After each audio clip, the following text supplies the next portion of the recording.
This video is on finding opposites and absolute values of integers.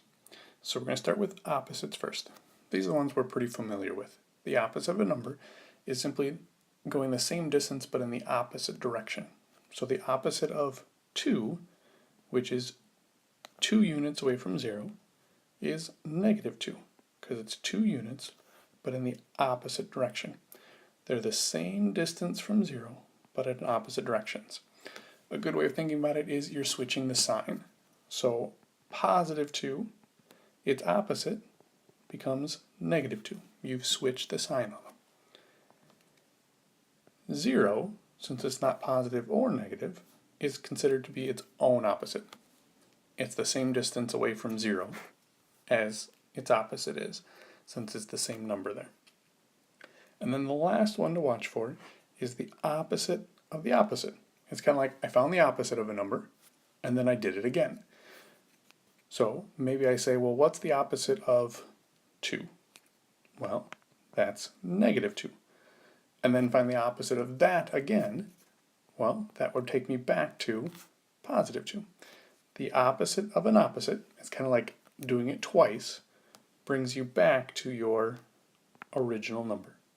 Okay? Let's see that in action here, and you'll start to make a little bit more sense for us. So let's look at these couple of examples. Example 1 says, what's the opposite of negative 5? Well, negative 5 is 5 units to the left of 0, so we want to go 5 units to the right. So our answer is positive 5. You can also use your symbols to show it. A negative 5, its opposite is going to switch signs. So it's going to become positive 5, or a lot of times we'll just write it as a regular old 5, since we know that means it's a positive. So let's take a look at the 2 at the bottom. It says, what is the opposite of 3? Well, 3 is 3 units in the positive direction, so we want to go 3 units in the negative direction. So we get negative 3.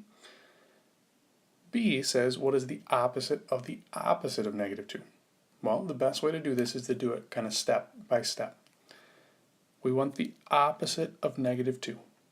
Well, the opposite of a negative is going back to a positive. Then we want to find the opposite of that. We're kind of finding opposites twice.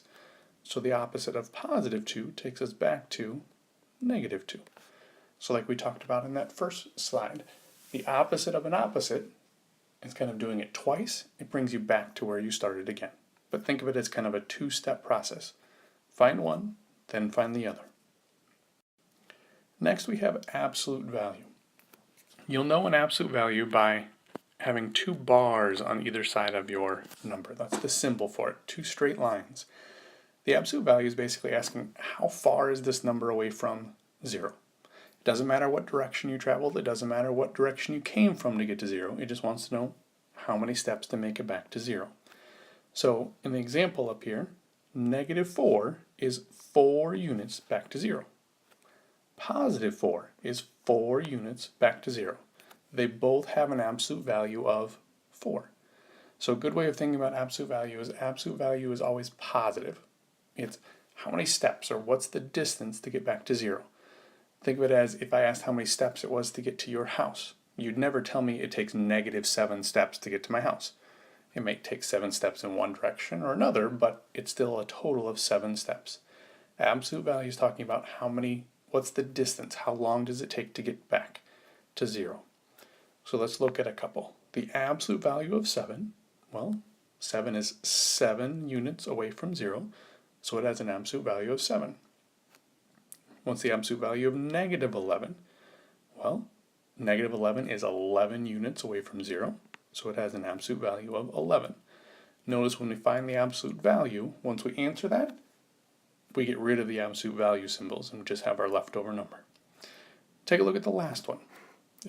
Okay, this one is saying, what's the opposite of the absolute value of 8? So this is kind of a 2-part problem. So the absolute value of 8 is 8, and then I want the opposite, I want the negative, so I'm going to have an answer of negative 8. First you do the absolute value, then you do the next part to the problem. So let's see that in a couple of examples. Here, the absolute value of negative 7, Well, it's 7 units away from 0, so the absolute value is 7.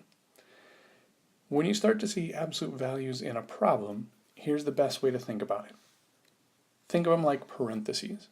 In an order of operations problem, you always take care of parentheses first, then you finish throughout the rest of the problem. So here in problem example 4, the absolute value of 5 is 5. The absolute value of -6 is 6. Remember, it's always the positive version of the number. Then they go ahead and add them together. 5 plus 6 is 11. Here, the absolute value of -7 minus the absolute value of 3. Again, do all the absolute values first. Do what's inside those absolute values before you do anything else. The absolute value of -7 is 7, because it's 7 units away from 0. The absolute value of 3 is 3, because it's 3 units away. Now I subtract. 7 minus 3 is 4. So let's try the couple at the bottom. The absolute value of 14 is 14. It's 14 units away from 0. For the next two, we need to kind of do them in two parts. So first do inside the absolute values. The absolute value of -9 is 9. The absolute value of 3 is 3. Now we do the addition. 9 plus 3 is 12. For the last one, the absolute value of -8 is 8. The absolute value of -2 is 2. Then we subtract. 8 minus 2 is 6. So tackle inside all the absolute values first, then come back and do the rest of the problem for you.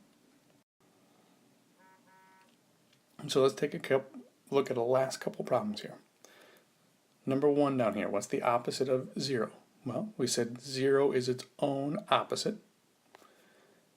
Number 2, what is the opposite of 6? So remember, think of this as kind of two parts. The opposite of 6 is -6.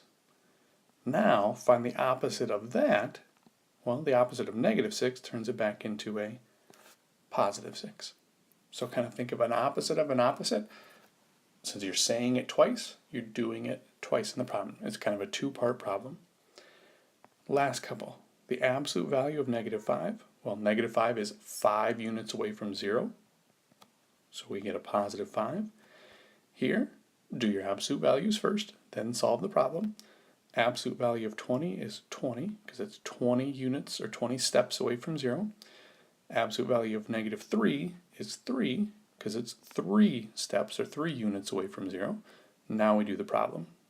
20 minus 3 is 17. Last one, -16 plus -12. Absolute value of -16 is 16. Absolute value of -12 is 12. Remember, it's always a positive number, because it's always what's the distance away from 0. It doesn't matter what direction you went. And then we finish up by adding. 16 plus 12 is 28. So absolute value always means the distance away from 0, which is always going to give you a positive number.